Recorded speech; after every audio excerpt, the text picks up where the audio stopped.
Welcome back to Win Loss Week. I'm Scott Varner, Director of Program Delivery at Closed, and we're here with Mindy, Head of Market Intelligence at Klaviyo. But let me let you introduce yourself, Mindy. Awesome. Well, it's so great to be here. My name is Mindy Regnell, and I run our market intelligence program at Klaviyo. I've been in market slash competitive intelligence for almost 9 years, and I've been in e-commerce for 15. So definitely been in the space for a while, and just really love finding ways to kind of help yourself stand out against your competition. And I guess my reputation precedes me as being one for cats, quilts, and hot takes. So I'm ready. We have described you as the self-proclaimed queen of hot takes, but let's start with a cold take because I know that you have a passionate, belief and advocacy of win-loss. Can you just give us like your mission statement of where did that vision, where did that passion come from? Yeah, so I think with win-loss, the thing is it's there's no substitute for like understanding your customers. I have an old manager, he used to describe it as a healthy dose of vitamin C, vitamin customer. And I think to me that's really like the core of a good win-loss program is just really understanding what your customers have to say, the good, the bad, and the ugly.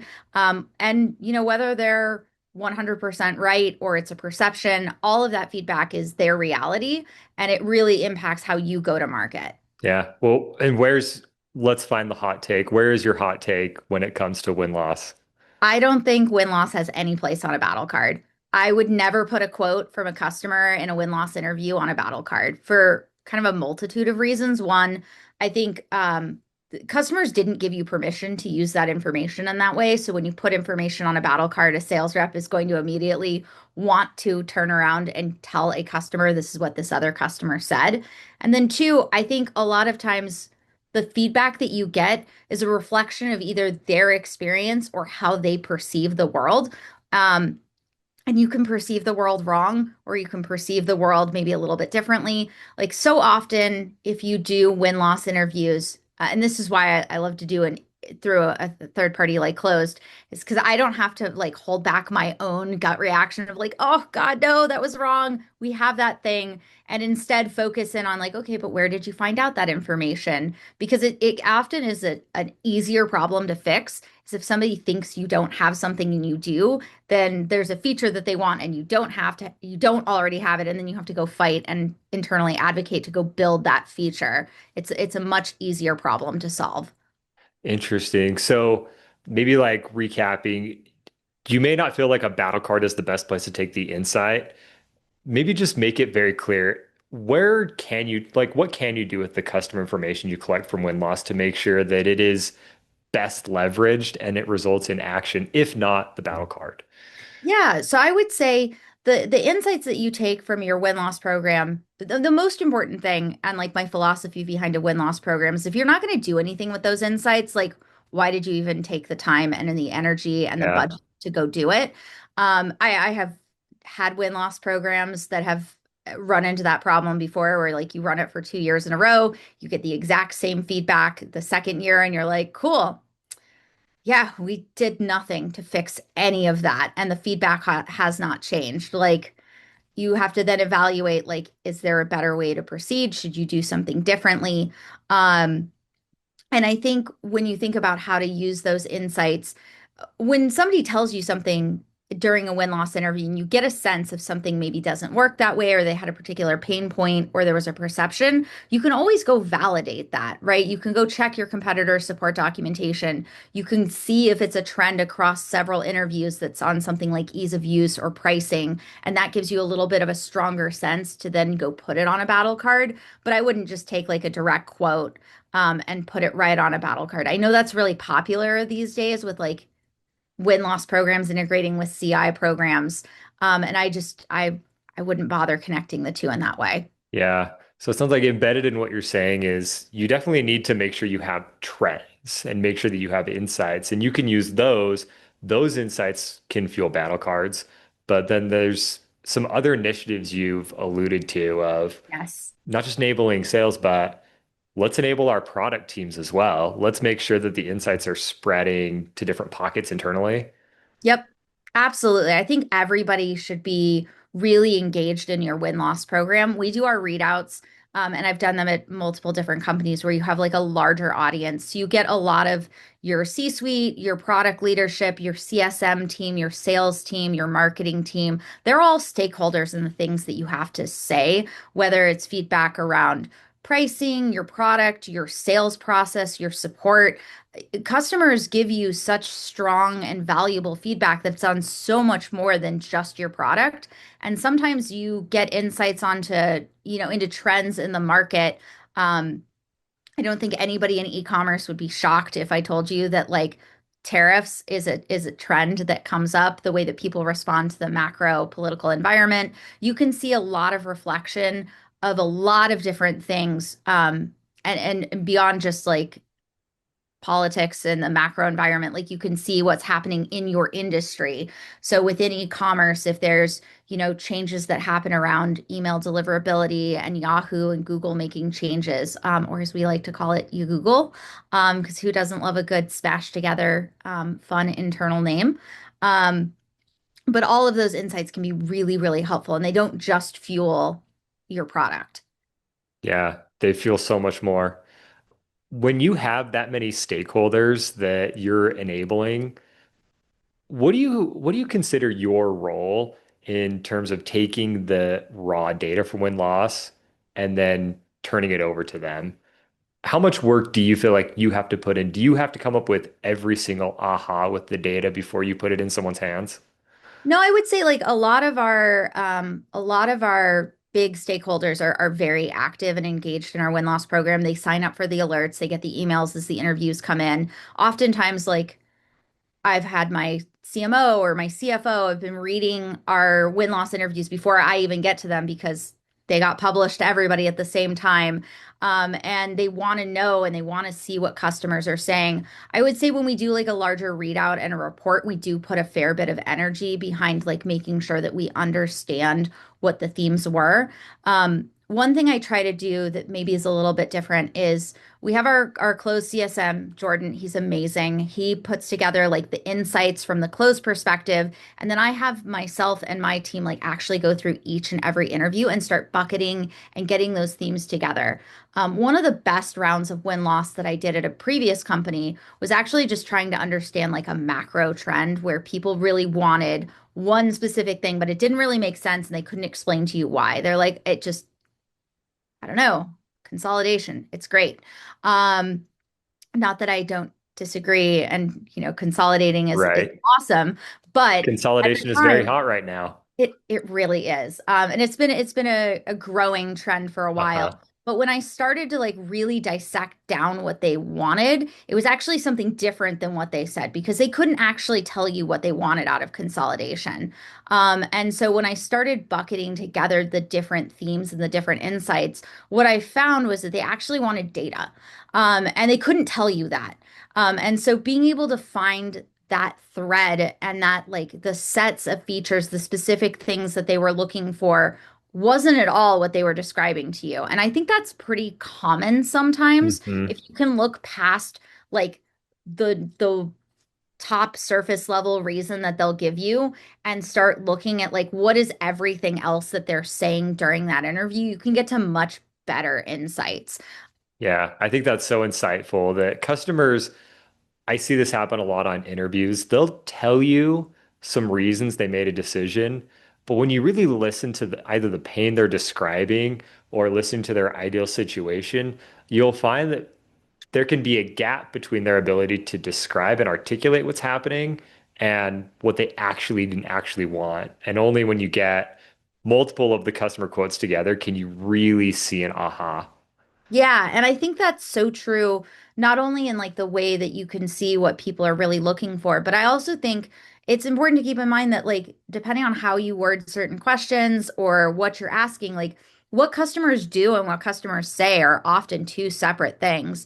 I remember much earlier in my career in e-commerce, um, I was at a company, we did a survey, we asked customers what they cared about, and the number one thing they said was security. And so our marketing and positioning, like candidly over-indexed on security after that because it was such an order of magnitude of like, yes, this is the most important thing. Um, But if you looked at what customers did, Magento 1 hit an end of life and stopped having security patches. And a year later, there were still over 100,000 brands using it. So clearly, what they said did not match what they actually did. So I think it's important to keep that in mind when you're going through win-loss interviews, because I think sometimes you'll find those conflicts and those tensions. And those tensions really tell you a lot, right? Yeah. Nobody's ever going to say that they don't care about security. That's silly. Like, you would obviously say that's important to you. What the reality is that people care a lot more about security once they've found themselves in hot water. And then they really care about security because they didn't do it properly the first time. Yeah. You have so much experience at doing this, and you've alluded to doing it at multiple different companies now. What do you feel like are some great tips you've learned, some systems or habits that make a win-loss program really scalable? Yeah, so I would say in terms of making your program really scalable is one, make sure that you're making the insights for your larger audience digestible. Yes, give people access to the raw data, encourage people to go read it. Most people will. But one of the things that you can do, and this is my one of my favorite closed features, is you can add like smart tagging. So you can add words so that when customers say certain things and then they automatically get tagged and people can subscribe to those tags. So if your support team really cares about certain words or certain terms, or they want to know about the onboarding experience, they can just subscribe and get notified of interviews that just mention those words. But I think when you come to the table, you should have strong opinions, right? So Jordan will come up with his recommendations. I'll come up with my recommendations in conjunction with my team. Usually I have somebody that just goes and reads every single interview and like parses it apart manually because I just think one, it's a good experience to like understand every single interview. And also I want them to feel confident when we have the presentation with the leadership group that you've read every interview. It's so easy sometimes, I think, to doubt yourself. But if you keep in mind that like you've read every interview, you put in the work, you've done the due diligence to like distill down, it can be really helpful. I also think if you have a lot of stakeholders, and you come up with recommendations on what you should do based on your findings, if it's going to be a slightly contentious or maybe there's like a spicy take in your readout, meet with them beforehand. Give them a Mm. pre-read.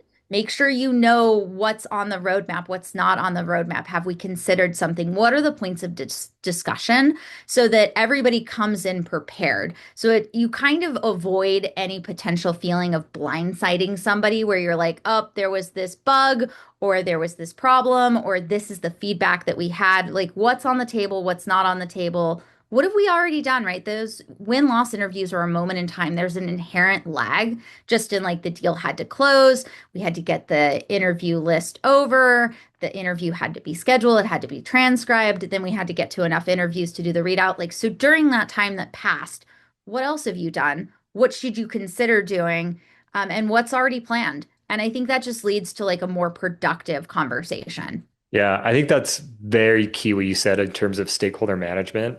That time and again, we see if an org wants to improve win rate, the best thing they can do is ensure there's cross-functional involvement in the win-loss program.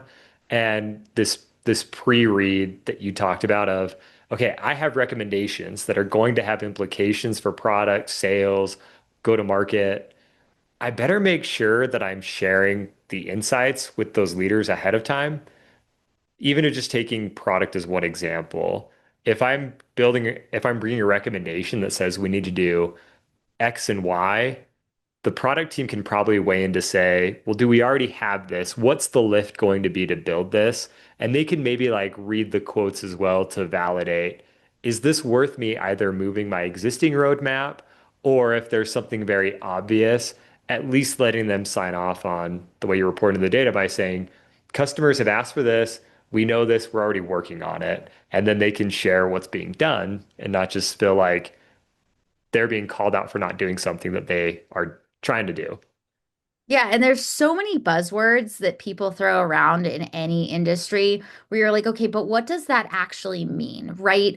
Are you talking about support quality? Are you talking about somebody doing something for you? Like, what is it that you actually want?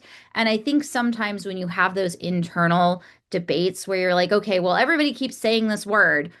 And I feel like to quote The Princess Bride, like, you keep saying that word, but it does not mean what I think you think it means, right? Like, win-loss interviews are sometimes the best way to solve that because you can then look at across 20 interviews, what were they talking about the majority of the time? Were they Mhm. talking about the support? Were they talking about strategy? Were they talking about somebody doing something for them? What is the answer that the majority of customers are looking for? And I think when you have that insight directly from your customers, it's really helpful. I think the other thing that you should always be prepared for before you go into those meetings, and it's true when you're working with your product team, for example, if you had a customer that experienced a bug or ran into an issue, right? Do the due diligence before the readout. Don't roll in with a bunch of, your leadership team and then mention what could be a bug, could have been a customer where they just ran into a challenge and it was, arguably user error or something wasn't documented very well. Like, you'll know when you see something and you look at that and you're like, Yeah. that is going to be a spicy, spicy moment if we bring this up. Like, just do your due diligence beforehand. It will help you feel more confident. It will help everybody feel better, and you'll avoid that swirl in the moment because you can point back and say, okay, yes, it was this. It went through these steps. This is what happened. This is how long it took to get resolved. And those are just natural, right? The people that have an experience like that are far more likely, in my experience, to always want to take that interview because they were frustrated. And having that win-loss interview, it's never a witch hunt or to say that, a salesperson didn't sell something very well or a CSM didn't do their job, right? The customer's perception is very important. And honestly, you get to build goodwill by just having somebody listen to their experience because they can Yeah. leave a lot happier than they came in, even if it was a loss. Yeah. And using your example, if the customer's feedback, good or bad, if that's vitamin C, how do you ensure that individuals like Klaviyo are actually taking the vitamin C on a regular basis, that it's not just sitting in a static document? Yeah. So I would say like definitely having regular readouts and sharing those interviews as they come in. I think when I see one that's on a particular, we have multiple products across multiple segments and multiple geos. So I have a pretty good sense of who in different orgs would care about certain topics. So I try to make sure that I'm proactively sending them a good interview because I know it's going to be something that they find insightful, or it's related to a topic that they were thinking about. So you can proactively share those interviews aside from just relying on people to, subscribe for updates. And then making sure that you're doing readouts um, the way that I've always structured my programs has always been based on closes recommendation, right? If you want to hit X number of interviews, generally, 15 to 20 to get that statistical significance. And I always try to focus it on a specific topic. So looking at a specific segment, product line, or geo, so that when you get to the end of it, you have a much better understanding of that and you share that out with the leadership group, right? Your core stakeholders. Who do you want to make changes based on the recommendations and the insights that you've come to? And then you should still share out those insights more broadly, right? I don't have individual reps generally reading win-loss data. It tends to be a little too personal because it could be talking about them and a customer could say something, right? The goal is not to make anybody feel like we're putting them under a microscope. Yes, Yeah. we're going to pass along any negative feedback or positive feedback to a sales manager, and they should read it. But more often than not, if I want to help a rep with like a win-loss interview, it's because we have another at bat with that customer. That's kind of the magic of SaaS, right? Is that customers will make a decision. Sometimes you'll find out in the middle of a win-loss interview that there could be a potential churn risk, or you have a lost deal and they're like, yeah, actually, I didn't end up making a decision. I'm actually interested in talking to you again. And that's like when you want to give the rep like the highlights Yeah. of what it is that that customer shared with you during that win-loss interview. They know that they're sharing it with Klaviyo, even if they're talking to closed. So it's fair game at that point. I just would say it's not fair game for you to turn around and then go put it in your marketing material. You can also find great case studies this way.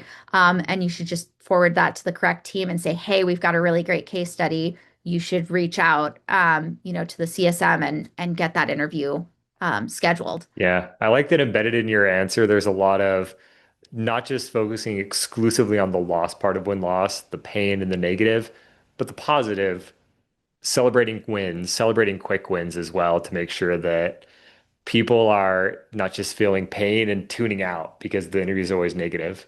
Yeah, no, I think one of the things I learned very early on, and this was long before I was in competitive intelligence, I worked on a small team of engineers handling internal and external communications.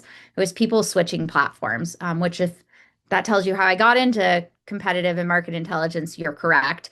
And what I learned was that I had a tendency to go upstairs to go talk to my sales reps when something went wrong, and just to kind of figure out like what was going on so I could go fix the problem and move on. And what I very quickly learned was that sales reps did not like seeing me. They're like, oh shit, Mindy's upstairs. She's not downstairs. Who messed up? And I hope it's not me.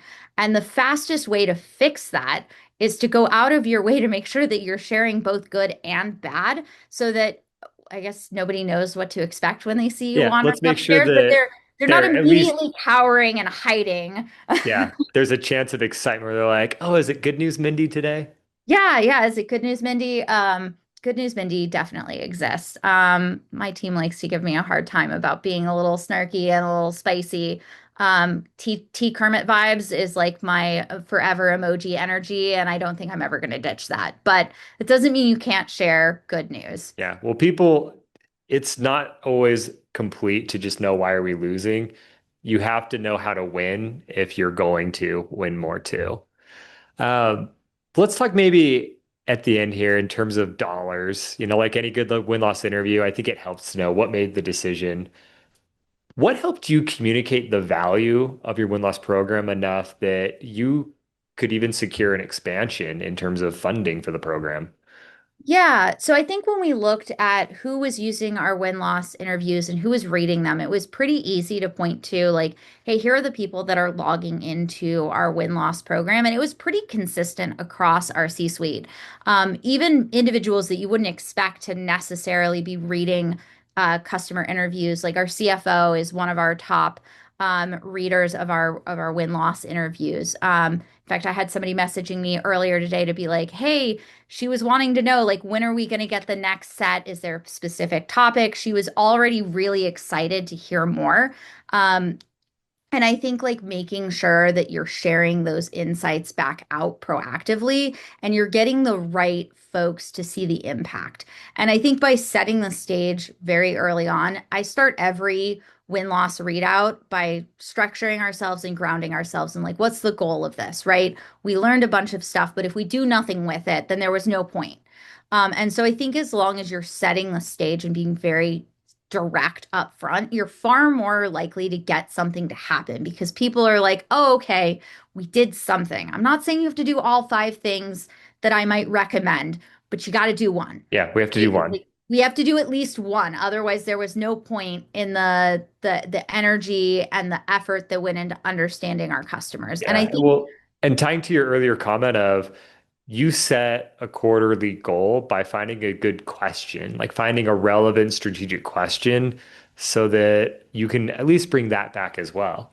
yeah, and if you're not sure where to start, like what are the things that are keeping your leadership up at night? That's the easiest place to start. In fact, it's probably the place where you should always focus that energy, right? If it's not to say that there's no value in understanding where parts of the business that are doing really well, but if you really want to drive a lot of strategic change, in my opinion, the easiest place to start is like what's keeping everybody else up at night.